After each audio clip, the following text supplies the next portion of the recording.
Hello, my name is Miguel Parga. I am the best-selling author of What They Didn't Teach You in Film School. I've also been a film professor for the last 14 years, and this is another one of my series of videos of how to make movies at home with whatever equipment you have available. Very good. So today, I wanted to talk to you a little bit about the basic two modes that you can use to shoot a scene. Okay, how do I organize my shots? What shots do I have to record? What do I need? Okay, so there's basically two approaches. These approaches, again, they're not written in stone. You can combine them both, or you can use one or the other, right? They both have their pros and their cons, okay? So the first method that we're gonna explain is the traditional method, or what we call the coverage method, okay? In the coverage method, there is a master shot. Oftentimes that is the wide shot. So here we have a scene, two actors sitting at a table, okay? And I've set up my A shot, my first shot, as the master shot. And you can see over here what that looks like, right? You can see the actors almost full body sitting at the table. And we're probably gonna use that shot as what we call the master. In other words, we're gonna run through the entire scene in that shot. We can always go back to that shot because we know we've captured everything in that shot. And then we're going to cover the scene. That's where the term coverage comes from. We're going to cover the scene from different angles. In a traditional sense, right? The different angles would be a medium shot and a close-up of each one of the actors, right? So we'll have a medium shot. Here's the B. That's what that will look like. And here's the C, which is the close-up, and that's what that looks like. And of course, the D and the E are the same, but just looking in the opposite direction. So in other words, I've shot the entire scene with A, which is my master shot, and then I'm also going to cover the scene with B and C and D and E, which are my coverage shots. And as you can see, the shots keep getting closer and closer to the axis of action. And we know that closer and closer to the axis of action, we're looking at more dramatic shots.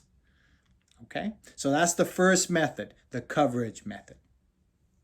When I go to edit a scene that's been shot with the coverage method, oftentimes I'm going to draw a little diagram of what would be the timeline of your editing software. Okay, so often I start with shot A, okay, which is my master, and then I will go to shots B and D back and forth.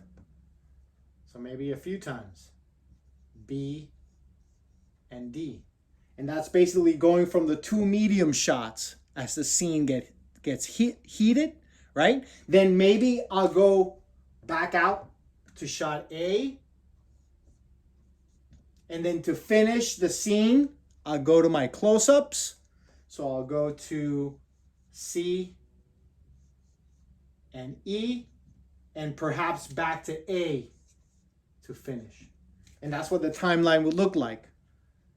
The master shot, coverage on the medium shots with the B and the D shots, back to the master, C and E for the close-up, maybe for the climax of the scene, and finish with the A. Let me turn this a little bit so you can see it.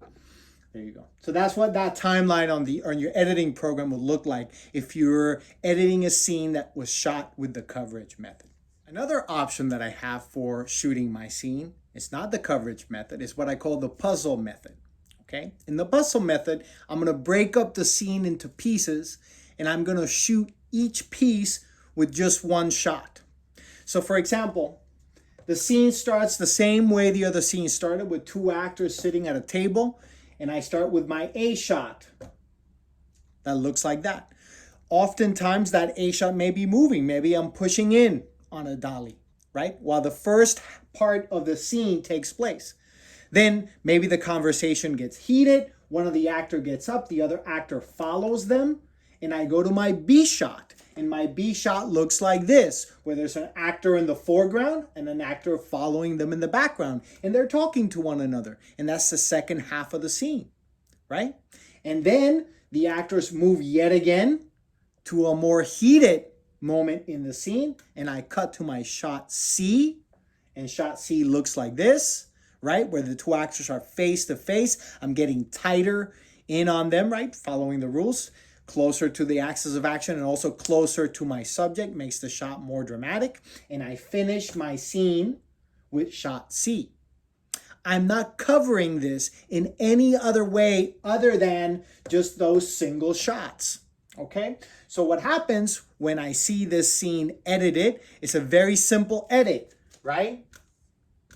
The first half is shot A, second half is shot B, and the last third is shot C. Okay? Very simple edit timeline. Now, what are the benefits of shooting a scene in the traditional way, the coverage way, or the benefits of shooting a scene in the puzzle pieces way of doing it? So when you're shooting a scene with coverage, you are shooting the same thing multiple times with different shots. That means that you are the one controlling the pace of that scene. Because later on when you edit it, you can cut those shots almost to be on top of one another. So you're controlling the pacing of it. Okay? It is a great way to shoot a scene that is complex, that's got a lot of things going on, but that's not moving too much. So I'm changing the shots in order to make it interesting for the audience, to give them something visually evocative to look at. Okay? In the puzzle method, one of the benefits of it, if it's a scene in which there's high emotional content and the actors are really going at it, it's sometimes very beneficial to cover those pieces just in one shot. That allows the actors to talk on top of one another, and I'm capturing it just as it would be in real life, right? They're talking, they're in a heated debate, and I'm just catching that with my one shot. I don't have to cut it together because the actors are now dictating, right, the pace of the scene. Okay. And of course, it's simpler to edit later on, right? If you have it. Of course, there are dangers to it as well because you're covering the pieces just with one shot. If that shot later on you realize doesn't work, that's the one shot you had.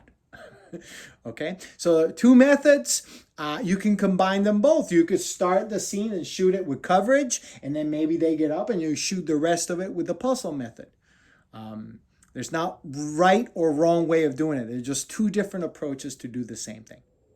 If you like the content and would like to hear more about future seminars, projects, and the upcoming release of my new book, How to Make Movies at Home, subscribe to the channel and follow me on social media. Thanks for watching.